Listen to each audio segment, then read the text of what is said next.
It's very simple, according to Rudolph W. Giuliani and the rest of President Trump's legal posse, but also very vast. China is in on it. Cuba is in on it. Antifa and George Soros are in on it. At least 2 presidents of Venezuela, one dead and one living, are in on it. Big tech is in on it. A web server from Germany is involved. There's always a server involved. Multiple major U.S. cities are in on it, as are decent American citizens who volunteer at polling precincts. Argentina is in on it, too, sort of.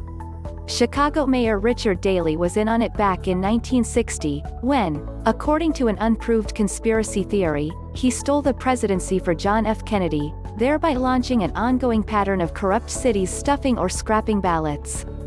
It is a massive, premeditated scheme to steal the election from Donald Trump, according to Giuliani, and it also involved corralling poll watchers at great distances from the ballot counting. Perhaps a cinematic example would help explain. Did you all watch My Cousin Vinny? You know, the movie. Giuliani asked Thursday. He was sweating at a lectern in the small lobby of the Republican National Committee headquarters on Capitol Hill. It's one of my favorite law movies, 'cause he comes from Brooklyn.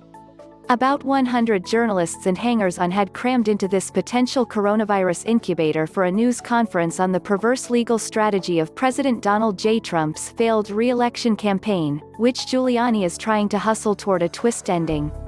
As the former New York mayor digressed about votes that could have been cast by dead people and Mickey Mouse, Trump campaign officials were at their headquarters in nearby Rosslyn, VA, winding down operations and closing out the budget. "How many finguhs do I got up?" Giuliani said at the lectern, doing a terrible Joe Pesci, from the scene where he cross-examines an elderly eyewitness with bad eyesight.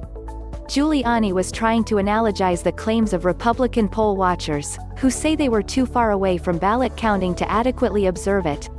15 minutes later, as he was describing the election results as a massive fraud, black liquid began to slowly streak from each of his temples, down his cheeks. It might have been perspiration liquefying his hair dye, or sluicing the black polymer off his eyeglasses. One Manhattan stylist told the New York Times that it might have been running mascara. Perhaps Giuliani had applied it to touch up the color of his sideburns.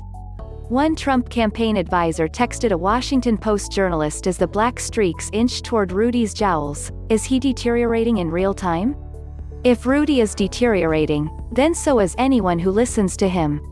For 90 minutes, an unmasked Rudy and 4 maskless colleagues, an elite strike force team, according to senior legal advisor Jenna Ellis, spun a confusing web of conspiracies that indicate Trump won the election that he lost. A revolution, they said, was at hand.